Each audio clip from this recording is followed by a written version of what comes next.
time you dress so fine, do the bumps of dime in your prime.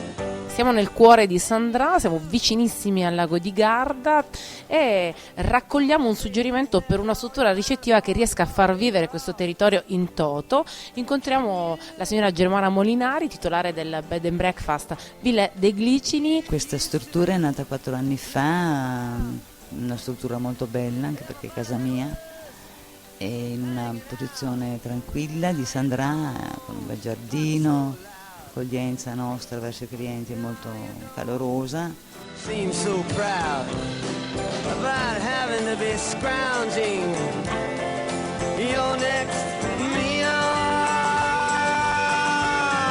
How does it feel? Noi abbiamo a disposizione dei clienti una taverna gratuita, molto bella, dove abbiamo un camino, una cucina, un frigorifero, e dove i clienti si possono comunque fermare a cucinare se hanno bimbi piccoli, hanno lo spazio loro, insomma, oltre che avere le camere. Quest'anno pensiamo di mettere anche qualche giostrina per i bambini, per farli divertire dopo che hanno fatto una giornata a Gardaland.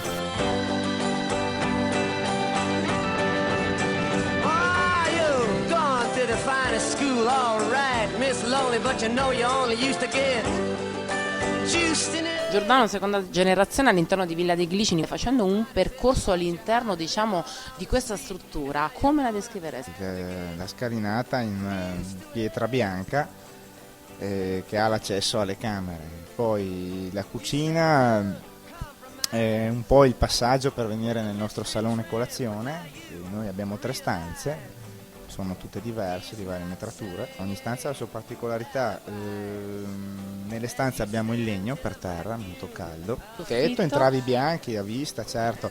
Poi il giardino è una passione che ho da un po' di tempo, mi piace curarlo.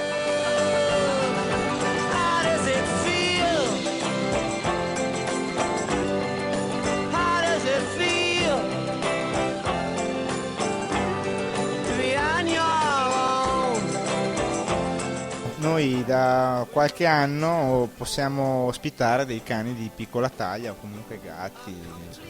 Qual è il mese in cui fioriscono i glicini a Villa dei Glicini? Metà aprile più o meno.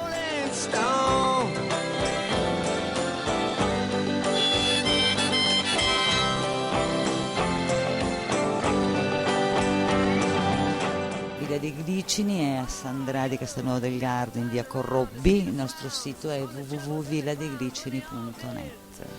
Tricks for you. Never understood that it ain't no good. You shouldn't let other people